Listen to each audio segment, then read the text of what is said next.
저는 눈을 열어라고는 제목으로 말씀을 전하고자 합니다. 먼저 첫 번째로는 지금 오늘 누가복음 24장을 보면 성경대로 그리스도께서 부활하신 그 사건이 등장합니다.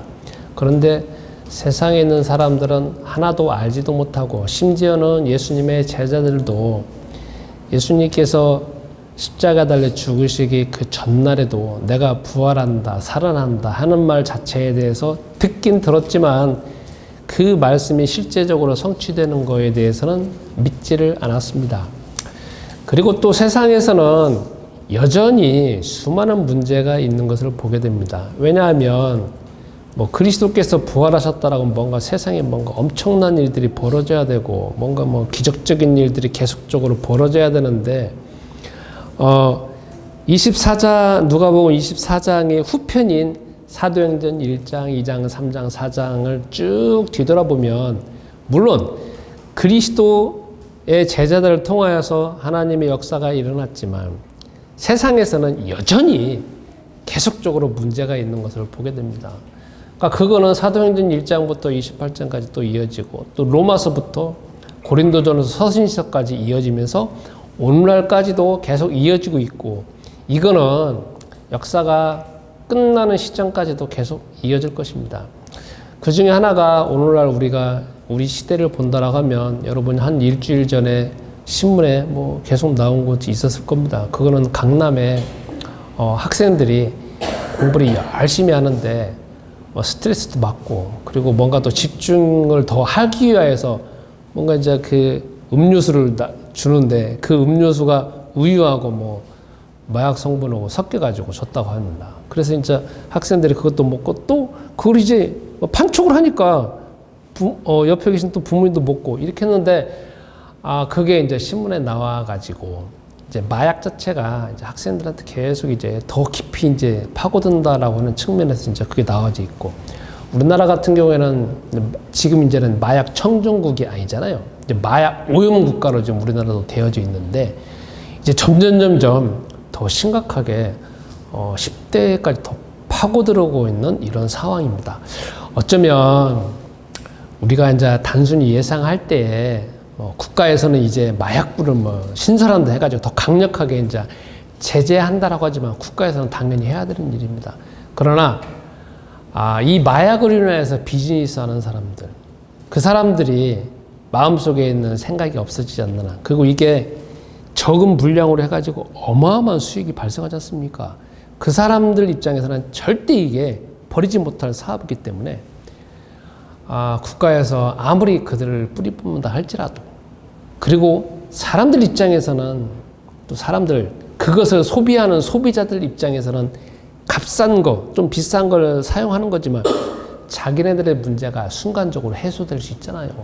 그리고 순간적으로 해소되는 게 아니라 감정 자체가 이 세상에서 전혀 느껴보지 못하는 그 감정을 경험하기 때문에 절대 끊을 수가 없는 것이고, 또 사람들에게 쉽사리 주물이 나가지고 소비자들은 계속 늘어날 수밖에 없는 것이고, 이로 인하여서 영적인 문제, 정신적인 문제, 그 다음에 감정적인 문제, 사회적인 문제는 더 계속 확산될 수밖에 없는 것이 또 이 사회의 구조라는 겁니다.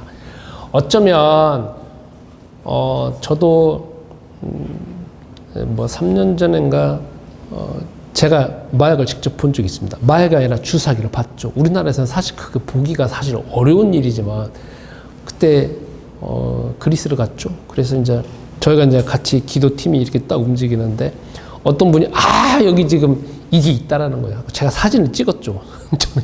그러니까 주사기 뚝 있고, 또 거기에서 또 취해가지고 있는 사람들이 이제 쭉 벌려져 있는 거 보면서, 우리나라는 그래도 괜찮겠다 했는데, 그게 이제 벌써 이제 한 4년 전이니까 이렇게 보면서 그게 심각해지는 것이고, 어쩌면 우리는 잘 안 가는 거지만 나이트클럽 아니면 클럽이나 이런 데서는 그게 이제 비일비재하게 계속 나오고 있는 게 또 사실 그거 아니겠습니까?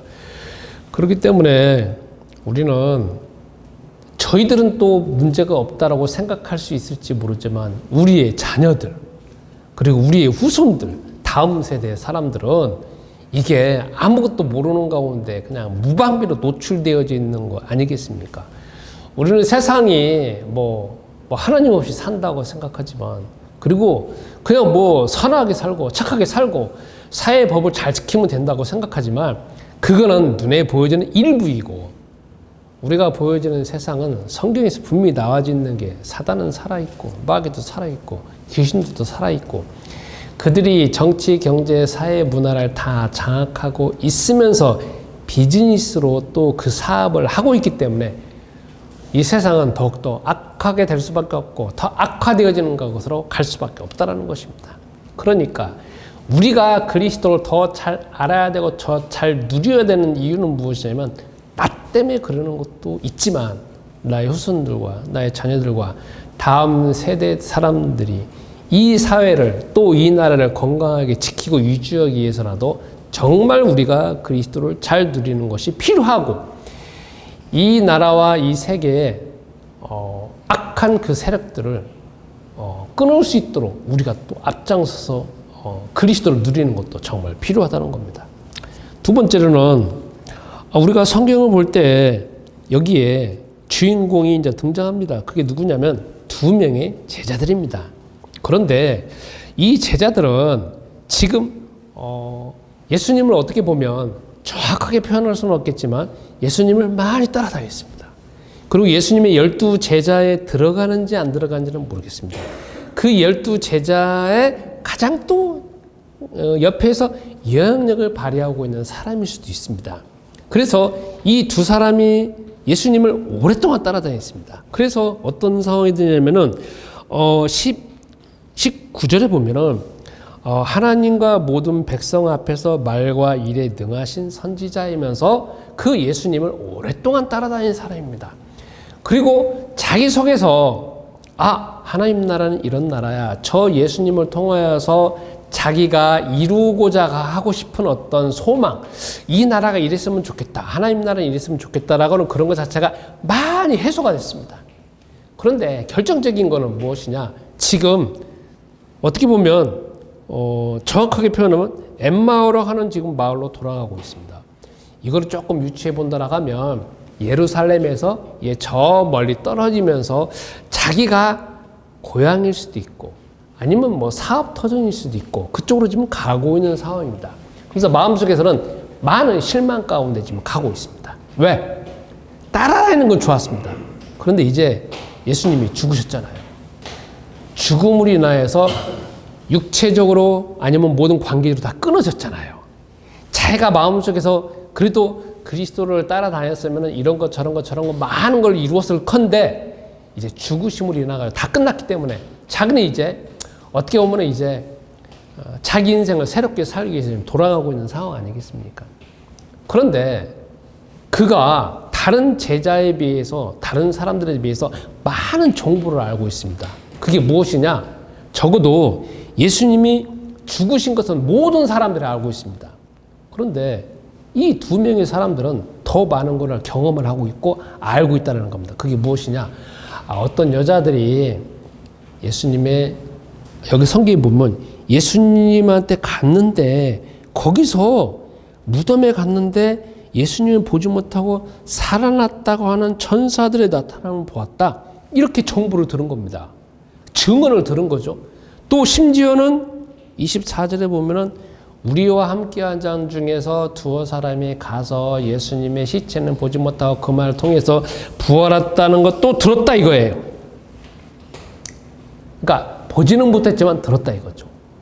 그러니까 이 두 사람은 적어도 다른 사람들은 부활했다는 소식은 듣지 못했는데 직접 보았다는 사람을 통하여서 소식을 들은 거예요. 그런데 여기에서 그 예수님의 제자들까지 말은 들었는데 그 다음에 그가 한 행동은 무엇이냐면 이제 모든 관계는 끝이다 하면서 다시 이제 자기가 갈 길로 아니면 자기가 살 길로 아니면 자기의 고향으로 자기의 계획으로 지금 다시 돌아가고 있는 상황입니다. 어쩌면 이제 여태까지 예수님이 있었던 이야기는 이제 추억으로 생각하고 과거의 기억으로 생각하면서 모든 관계가 다 단절되어지면서 좀 돌아가고 있는 상황 아니겠습니까?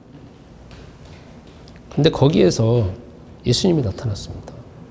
예수님이 나타난 건 다음에 이야기하겠습니다. 자, 그러면 이제 객관적인 사실은 예수님이 부활하시잖아요. 그리고 이 두 사람이 이전에 어쨌든 막달라 마리아하고 다른 나라에게 보이셨잖아요. 그리고 제자들에게 가서 그것을 말하라고 했잖아요. 그리고 또 심지어는 베드로가 가가지고 딱 봤는데 시체는 없고 그냥 빈터만 있는 거 봤잖아요. 그걸 분명히 들었지 않습니까?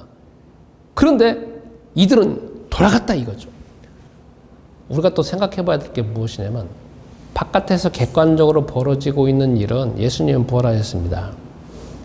부활하셨습니다. 객관적인 것은 부활했는데 그 두 명의 제자들은 많은 정보를 보았는데도 불구하고 그 자신이 그 정보를 통하여서 자기 생각을 바꿀 것이 아니라 자기 생각으로 지금 벌어지고 있는 사건을 해석해서 그냥 가고 있다는 겁니다. 이거를 우리가 유추해서 생각해 볼 수 있는 게 있습니다.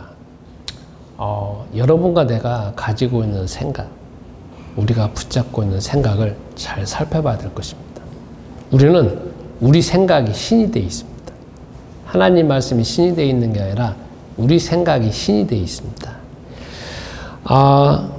우리 생각이 신이 되어져 있는 건 우리가 하루에 24시간이라 한다면 24시간 대부분 다 내가 가지고 있는 생각, 내가 가지고 있는 정보, 내가 가지고 있는 이전의 기억으로 인해 가지고 내가 생각하고 행동하고 판단합니다. 그런데 이걸 좀 엄밀하게 살펴볼 필요가 있는 건 무엇이냐면 예수님의 이 두 명의 제자들은 예수님을 있잖아요. 3년, 어쩌면 길게 따져오면 3년간 따라다녔어요. 먹고 자고 마구 하는 거 24시간 대부분 다 봤어요. 그런데도 불구하고 가장 심각하고 가장 중요하고 가장 핵심적인 부활에 대해서는 경험하지 못하고 돌아가는 겁니다. 예수님의 제자들도 심지어 이렇게 돌아가고 있는 상황인데 그렇다라고 하면 자기 생각에 묶여서 돌아간다는 거잖아요. 자기 생각으로 성경을 해석하고 자기 생각으로 주 하나님을 해석하고 자기 생각으로 주 예수님을 해석하는 가운데 돌아가는 거 아니겠습니까? 그러니까 모든 생각의 기준은 자기 생각의 기준이지 하나님 말씀의 기준이 아니라는 거죠. 이게 어떤 때부터 오게 됐냐면요. 창세기 3장 때부터 와 있어요. 이거는 더 깊이 따져본다라고 하면 여러분과 다 우리는 죽을 때까지 어쩌면 우리 생각에 사로잡혀서 우리 생각이 신이 되어져 살아갈 겁니다. 저도 마찬가지, 여러분도 마찬가지일 겁니다. 왜 그러느냐? 창세기 3장 때는 그렇습니다. 창세기 적어도 1장, 2장의 상황에서는 우리 생각과 우리 사상이 신이 아니었어요. 그때는 누가 신이었느냐? 주 하나님의 말씀, 주 하나님이 세상을 이끌어가는 모든 객관적인 것들 자체가 이 사람의 생각이 그걸 정보를 통하여서 그걸 따라가는 것 자체가 유일한 사람의 생각의 기준이었습니다. 그런데 창세기 3장이 딱 넘어감으로 인하여서 창세기 3장 1절부터 6절에 인간이 선악과 열매를 먹었잖아요. 그 다음부터 약효가 드러나는 게 뭐냐? 자기 옷 벗은 것, 그 다음에 자기 약점, 그리고 다른 사람의 약점, 자기 약점도 있는데 자기 허물도 있는데 그거는 안 보이고 다른 사람 것만 보입니다. 그렇잖아요. 하와 때문에 먹게 됐다 이거죠. 그리고 육체에 보여지는 모든 이 옷 벗은 거에 대해서만 이제 관심이 가게 됩니다. 이 눈 자체가 가려져 버려 가지고 자기 육체에 대한 거, 자기의 어떤 내면에 대한 거, 모든 관심이나 생각 자체가 자기 안에만 지금 머무르게 된 겁니다. 그 다음부터 있잖아요. 창세기 3장, 4장, 5장, 6장에 보면은 쭉 흘러가면서 6장까지 벌어지잖아요. 6장에 보면은 네피림 시대가 등장하지 않습니까? 네피림 시대라는 건 무엇이냐? 모든 인류가 자기 생각, 자기 사상, 자기 습관이 유일한 기준이고 또 그걸 통해서 주 하나님을 보게 되고 세상을 보면서 자기 나름대로 살아가는 겁니다. 어쩌면 그것은 창세기 6장에서만 벌어지는 게 아니라 나중에 창세기 이제 11장, 12장 쭉 벌어지면 언약의 후손들하고 그 다음에 언약의 후손들 외의 사람들하고 조금 다른 게 무엇이냐면 언약의 후손들은 적어도 많은 부분은 가장 핵심적인 것들은 여호와 하나님의 언약과 약속을 붙잡고 살아갑니다. 모든 건 아니지만 가장 핵심적인 거 하나님 만날 수 있는 그 부분만큼은 그리스도라고는 언약을 붙잡습니다. 그걸 뭐라고 표현하냐면 이렇게 표현할 수 있습니다. 자기 생각, 자기 사상, 자기 습관이 유일한 기준으로 살아가는 것이 아니라 적어도 가장 핵심적인 주 하나님을 만날 수 있는 언약에 대한 부분은 주 하나님의 언약을 붙잡고 살아간다는 거죠. 그러나 다른 부분은 아닐 수 있습니다. 다른 부분도 아니고 그런데 언약의 후손들 아닌 사람들은 가장 핵심적인 것도 자기 생각을 붙잡고 살아가고 다른 부분도 자기 생각을 붙잡고 살아간다는 겁니다. 그러면 다시 성경으로 돌아와서 여기 두 명의 제자들은 가장 핵심적인 거, 가장 중요한 거, 가장 역사의 가장 그 타이밍에서 가장 중요한 핵심적인 거 그게 아니었습니까? 그게 뭐냐? 부활이잖아요. 왜? 여러분, 만약에 그리스도께서 죽게만 하셨고 부활하신 사실이 여러분과 나에게 경험이 되어지지 않고 이 성경이 만약에 나오지 않았으면 누가복음 24장, 요한복음 21장, 마가복음 16장, 그 다음에 마태복음 28장이 없으면 그리고 사도행전 1장이 없으면 우리 있잖아요. 구원을 받았어요. 하나님의 자녀는 맞아요. 왜? 그리스도께서 죽으심으로 인하여서 요한복음 19장 30절에 다 이루었다는 그 객관적인 사실을 내가 믿음으로 인하여서 나는 하나님의 자녀가 돼요. 그거는 나의 노력으로 되는 것도 아니고 내가 뭐 열심을 해서 되는 것이 아니라 하나님이 그렇게 약속하셨으니까 난 그거 붙잡으면 돼요. 예를 들어서 이런 경우가 있습니다. 여러분, 제가 항상 비교하잖아요. 우리나라 대통령하고 일본의 기시다 총리하고 뭔가 이렇게 하겠습니다. 이전에 있는 이전에 뭐 위안부 문제 내가 국가에서 해결했습니다. 딱 그 말 한번 했잖아요. 거기서 끝나는 거예요. 우리는 그게 왜 그러냐라고 다 뭐라고 말할 수 있지만 뭐 나가서 뭐 데모할 수도 있고 뭐 하는 걸 할 수 있어요. 근데 이미 대통령이 선언을 했어요. 대통령이 선언을 했다는 거는 우리나라 4,500만 명을 대표해가지고 그걸 했다는 거예요. 말함으로 인해서 법적인 효력이 발생한다는 거죠. 그러면 나는 뭐 해야 되느냐? 대통령을 바꿀 수 없잖아요. 내가 대통령도 아니잖아요. 그럼 내가 할 수 있는 거는 저걸 어떻게 활용할 것인가? 그 다음을 이제 생각하는 것이 조금 지혜롭다는 거죠. 이걸 우리가 유치해서 본다라고 하면 요한복음 19장 30절에 주 예수님이 주 하나님께서 주 예수님을 대표로 인류의 대표로 세우셔가지고 하나님 만날 수 있는 길, 인간의 과거, 현재, 미래, 영원의 모든 하나님 만날 수 없는 그런 것들을 다 예수님한테 짊어지시고 그분이 십자가에 달려 죽으심으로 인해서 다 이루신 것을 다 선언을 하셨어요. 그럼 다 이룬 거잖아요. 내가 이룰 수 없는 거고 그거는 내가 이룰 수도 없죠. 왜냐면 내가 그럼 자기도 되지도 않으니까. 그런데 그리스도께서 다 하셨다고 요한복음 19장 30절에 말했어요. 그럼 나는 뭐 해야 되느냐?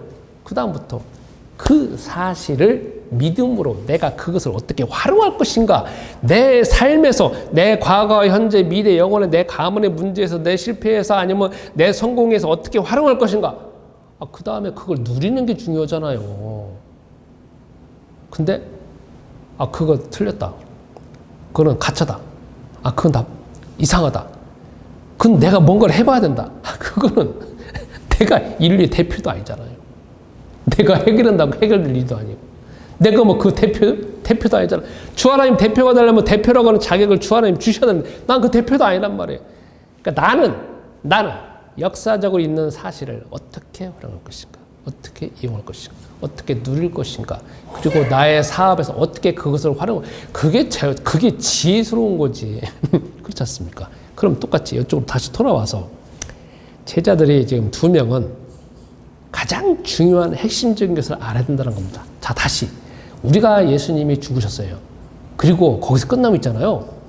우리 또 세상 비극적으로 살아야 돼요. 왜 그런지 아십니까? 그리스도께서 부활하셔서 나라 하나님의 자녀는 됐어요. 근데 중요한 건 이 세상은 천국이 아니잖아요. 아직 완성된 천국이 아니잖아요.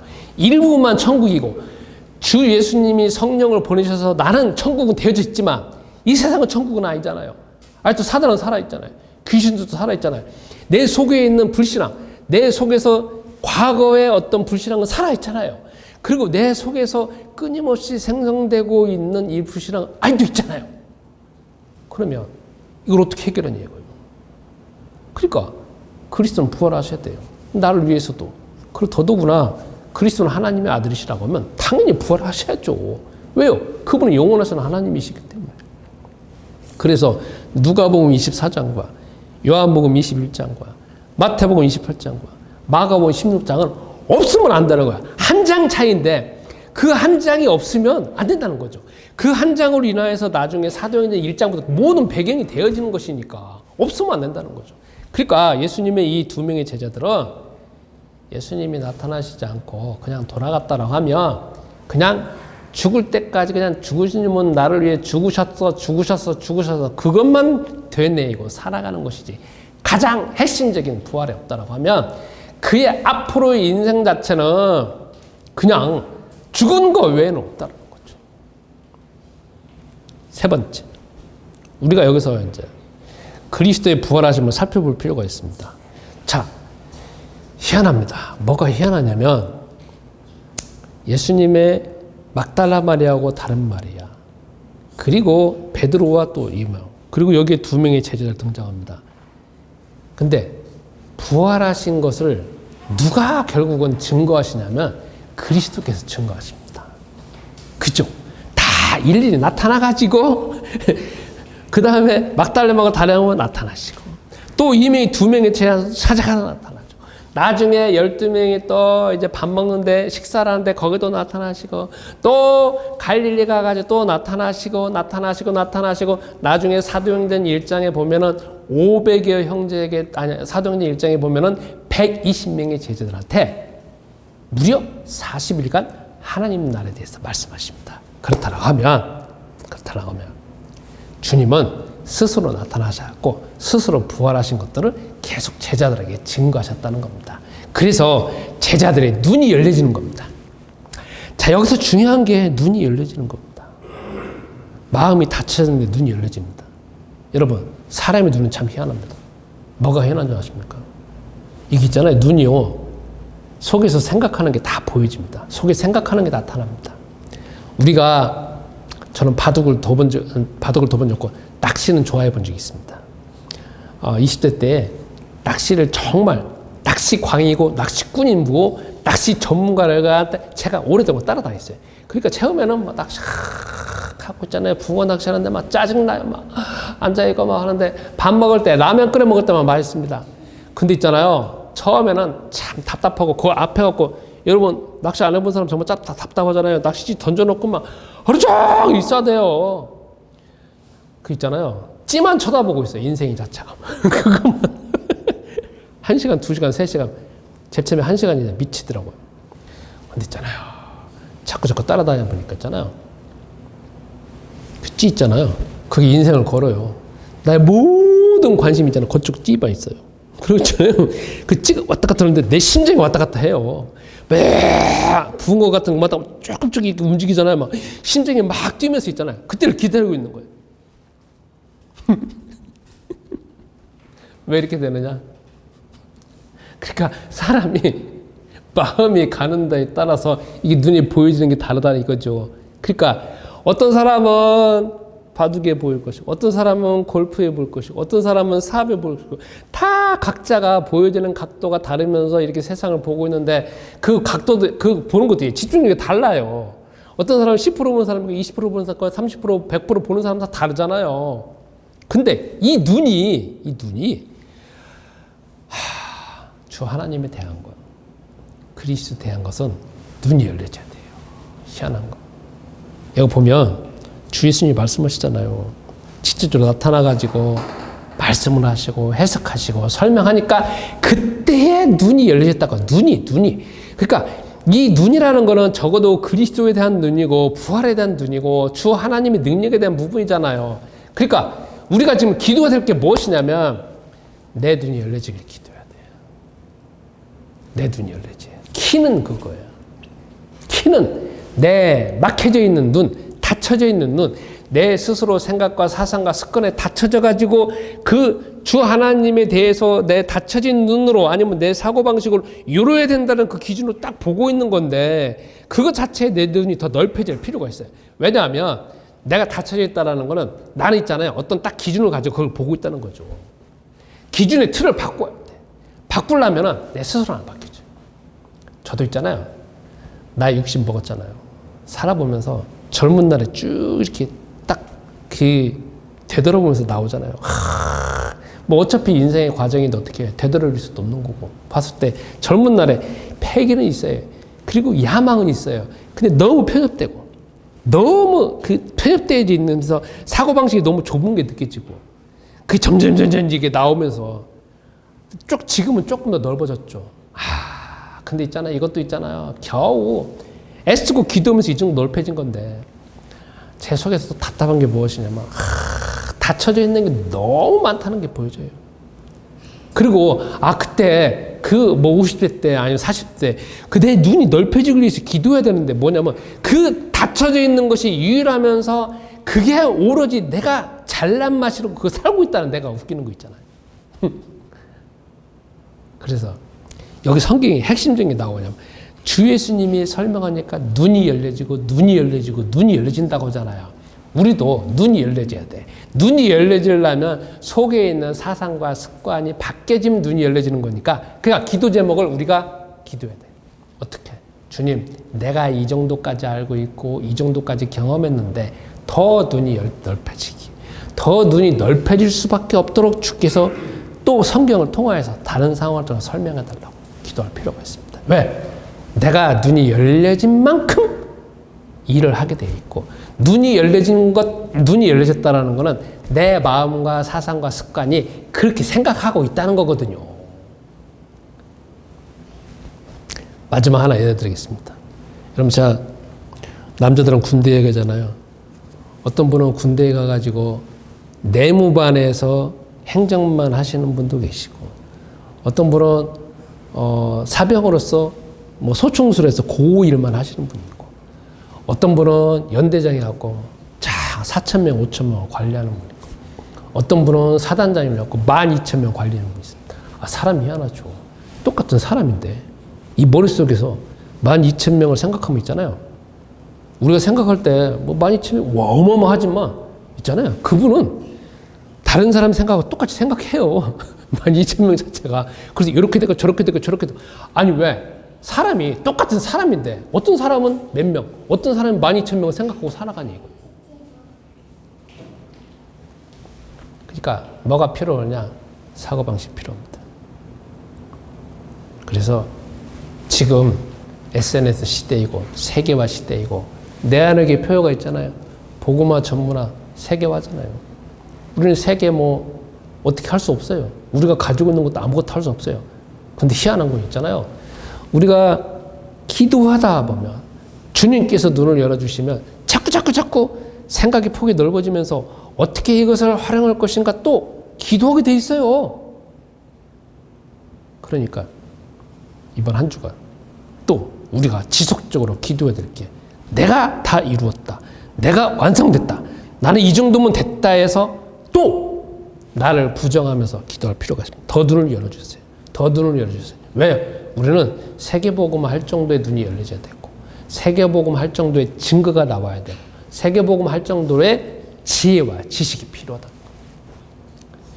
그래서 여러분 이번 한 주간도 부활하신 그리스도께서 여러분과 나에게 삶에 함께 하시고 두 명의 제자들에게 직접적으로 나타나서 설명하신 것처럼 나에게도 말씀을 통하여서 지속적으로 지금도 말씀하시오니 기도하는 가운데 눈이 더 넓어져서 세계복음화의 증인으로서 온전히 더 쓰임받기를 기도합니다. 우리 말씀 붙잡고 1분 동안 기도하겠습니다. 주님 이 시간 예물 드립니다. 이 예물이 주의 복음 위에 온전히 쓰여지게 하옵소서. 우리가 부활하신 주 예수님께서 지금도 나의 삶에 함께 하시오니 주님 우리가 이제 각자 돌아가면서 가정과 직장과 사회에서 생활할 것입니다. 주 하나님께서 함께 하시고 그리스도께서 주 예수이시고 나는 하나님의 자녀이며 세상의 모든 축복과 권세를 받은 사람인 줄로 아오니 이 모든 권세를 잘 누릴 수 있도록 주께서 역사하여 주옵소서. 특히 우리의 마음과 생각과 기준을 열어주시고 우리의 고집을 주 하나님께서 넉넉하게 부드러운 마음을 주셔서 주 하나님을 더욱더 알 수 있도록 역사하여 주옵소서. 이제는 우리 주 예수 그리스도의 은혜와 아버지 하나님의 무궁하신 사랑하심과 성령님의 교통하심에 말씀 붙잡고 응답받기를 소원하는 주의 모든 사명자들과 내 안의 교회 성도님들과 이 시간 온라인으로 예배드리는 모든 분들에게 이제부터 영원토록 함께 있을지어다. 아멘.